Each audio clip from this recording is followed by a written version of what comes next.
আমরা প্রথম থেকে প্রশ্ন করছিলাম না, এটা কি বাংলাদেশ নাকি আমাদের বাংলা?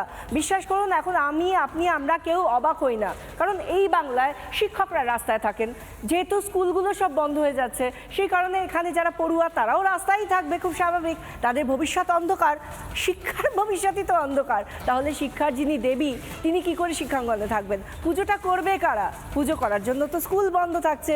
সেখানে বলছেন যে শিক্ষকরা বলছেন তাদের কাছে নাকি টাকা নেই, কি না একটা ছোট করে পুজো করার টাকা নেই মশাই, এখানে খেলা মেলার জন্য অঢেল টাকা থাকে, অথচ সরস্বতী পুজোর জন্য শিক্ষাঙ্গনে কোনো টাকা থাকে না। আর সেই কারণেই ইটের স্তূপের পাশে মা সরস্বতীর মূর্তিকে কোনো রকমে রেখে সেখানে পুজো করতে হয় পড়ুয়াদের। এই বাংলা ছাড়া গোটা দেশে আর কোনো রাজ্যে এই ছবি আপনি দেখতে পাবেন না। এটা যে কোনো দলের যে কোনো মানুষ প্রত্যেকে এই কথায় সহমত পোষণ করবেন, এই কথাই বলছেন। এবং এই পরিস্থিতি তো আগে ছিল না, তাহলে কেন এই পরিস্থিতি হলো? কবেই বা এর থেকে আমরা মুক্তি পাবো, পরিত্রাণ পাবো? কি বলছেন বিরোধী দলনেতা শুভেন্দু অধিকারী, শুনুন। ঘটোত্তোলন থেকে বিসর্জন, এটা বদলে দিতে চায়।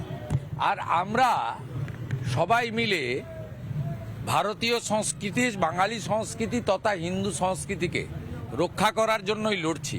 এইটা বদলে দিতে চায় তৃণমূল। তাই সরস্বতী পুজোর ক্ষেত্রেও একই, সেখানে রাজনীতিকরণ এবং তথাকথিত সেকুলারিজমের নামে এ তো হাওয়া ঢুকেছে। যাহা মোল্লা ইউনুস তাহাই খালা মমতা।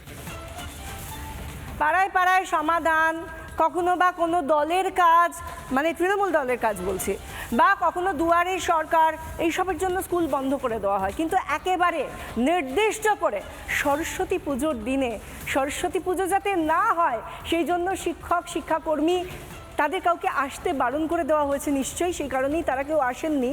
স্কুলের গেটটা বন্ধ করে দেওয়া হয়েছে তালা দিয়ে, বলা হচ্ছে শিক্ষক নেই, প্রধান শিক্ষক নেই, সবাই কোথাও গিয়ে গায়েব হয়ে গিয়েছে, সেই কারণেই পুজোটা বন্ধ করে দেওয়া হচ্ছে। অর্থাৎ আপনি যদি দুয়ে দুয়ে চার করতে চান তাহলে বিষয়টা একেবারে পরিষ্কার, সরস্বতী পুজো হবে না। সেই কারণেই এভাবে দরজা বন্ধ করে দাও। সরস্বতী পুজোর দিনে কোনো পড়ুয়া স্কুলমুখী হলে তাকে আবার নিজের বাড়ির পথেই চলে যেতে হবে, ফিরে যেতে হবে। ঠিক এইটাই কি চাইছে এ রাজ্যের সরকার? সেই কারণেই এভাবে আস্তে আস্তে আস্তে আস্তে করে এই সংখ্যাগুলো বাড়ছে, যেখানে পুজো হচ্ছে না।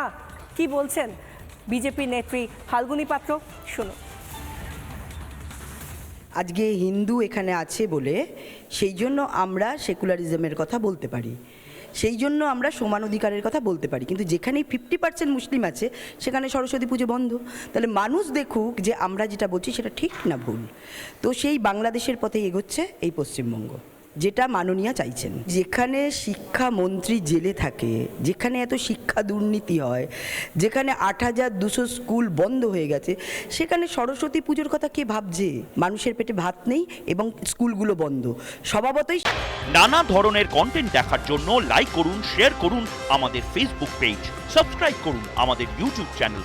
পাশাপাশি অন্যান্য ব্রেকিং নিউজের জন্য অবশ্যই চোখ রাখুন রিপাবলিক বাংলায়।